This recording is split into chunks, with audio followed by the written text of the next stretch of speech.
and welcome to today's edition of Resource Central. Our guest today is Mary Laskowski.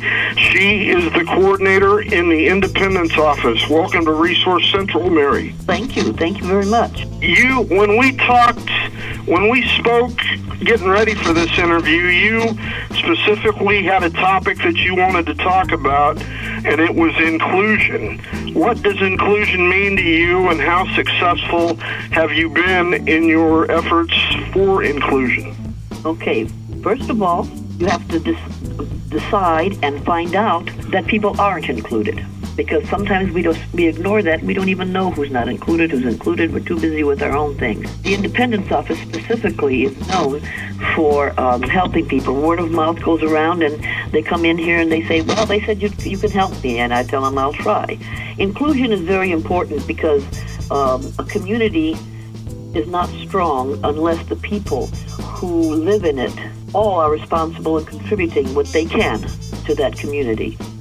And like I said, you have to first reach out to those who have been isolated into subcultures and have been eliminated from participating in the cultural and social activities of the community. And that usually creates problems in the community. Mm-hmm. And now Skill has done a lot. I mean, the Independence here, Skill, everybody knows that we have an open door policy. If somebody has a problem, no matter what it is, they're welcome to come in and talk. And if I can find a resource for them to help them better their lives, I do so. Just to play devil's advocate a bit, has there ever been a person that wants to be left out? Because I'm sure there are a few of them. Yes, there's some people that we tried to help, but we never force ourselves on them. I know that's right. We present an attitude of acceptance, concern, and caring, and they usually come to us. That's when I had no idea how extensive the problem was until I started working as a coordinator, and then I realized more and more that there are people out there. So I'm sure there are some people who will not respond. I mean, this is not a perfect world. Mm-hmm. I've been working with one guy who keeps coming back and asking for help, but then won't cooperate. Those are the ones that I lose sleep over. Well, you got to do your part too, or he's got to do his part too. Yes. This isn't just a one-way street. No, it isn't. But sometimes people have been hurt so much by their life experiences that they lose all sense of trust and belonging, and it becomes an emotional difficulty, and it's gonna take a miracle for them to respond. But they do know that they're cared for, and that they can come here they won't be judged, they won't be criticized. They can come here and be fully accepted. I can understand that on both sides. How long have you been a coordinator in the Independence Office? I've been a coordinator going on 5 years now. Okay. What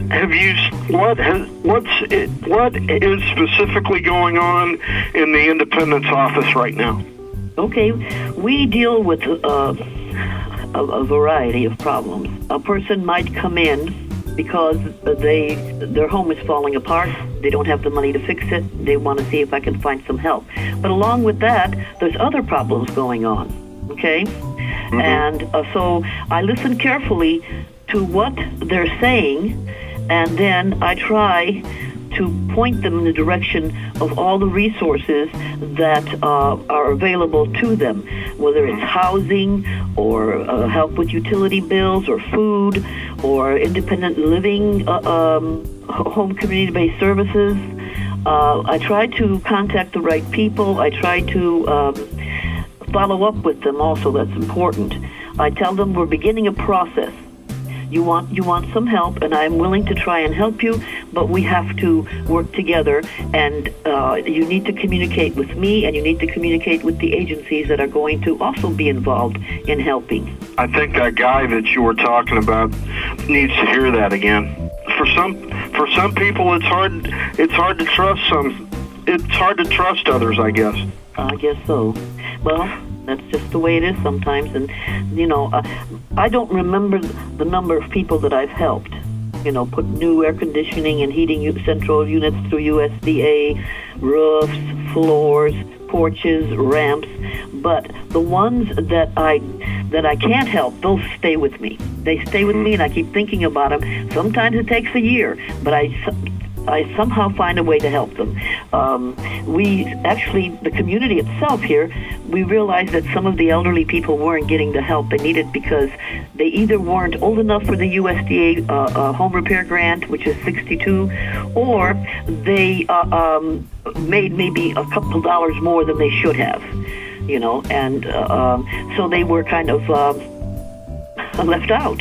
And so we started what's called the Community Mission for Improved Housing, the people within this community and myself. And what we did is we deal with the people who don't qualify for the USDA home repair grant, which is $7,500 once in a lifetime.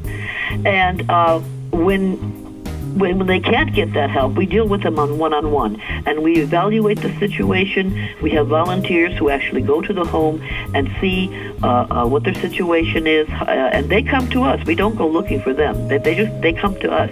Is there a specific number of people that don't qualify for the home grant that you mentioned?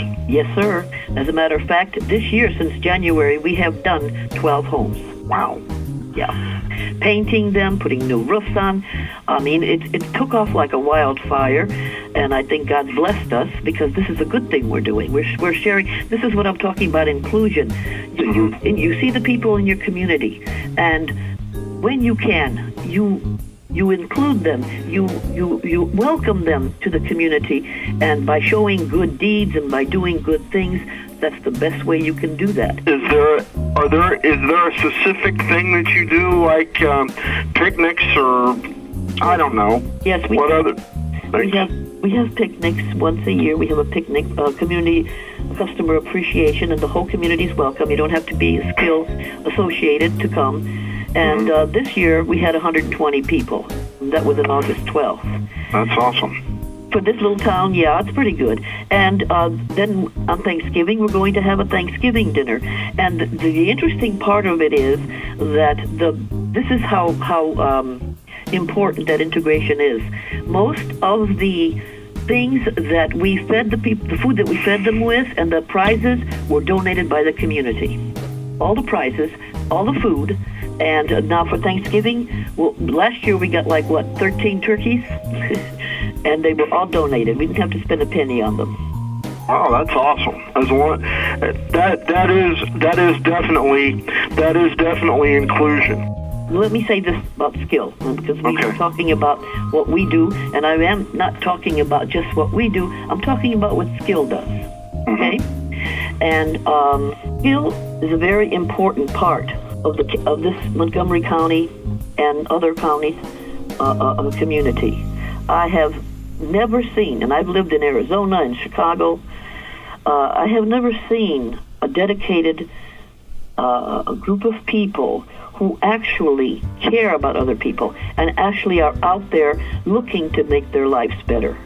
I was extremely impressed by skill when I first heard about it, and I've stuck with them ever since because they make a difference in this community where if it wasn't for skill, one lady, for example, said to me the other day, I heard you're going to close. And I said, no, honey, I don't think so. She goes, where are we going to go? What are we going to do? So, yeah, skill is making a humongous difference to the people of the community who are most vulnerable, the elderly and disabled, and very often the poor who are going through rough times.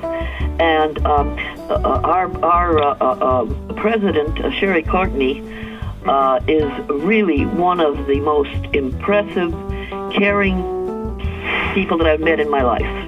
I've never, and that's why I stuck with skill, because I figured this is for real. This is not just a business. This is not just an activity. This is for real. These people really care, and they're really trying to help. And that stayed with me, and it's still with me. And for those of you, go ahead. And if anybody wants to know more about skill, feel free to call me, to call Parsons. And the good things we do The good things we do from the heart and the soul. And if you want to donate some money to keep us going so that we can keep doing what we're doing, please feel free to do so. That's at skillonline.com. This is Joe Reinecker. This has been Resource Central. Mary Laskowski's been our guest today. Have a great day, Mary. You too, hon. And we'll talk to you all next week. Thank you. Thank you. Bye. Bye. Thank you. Bye.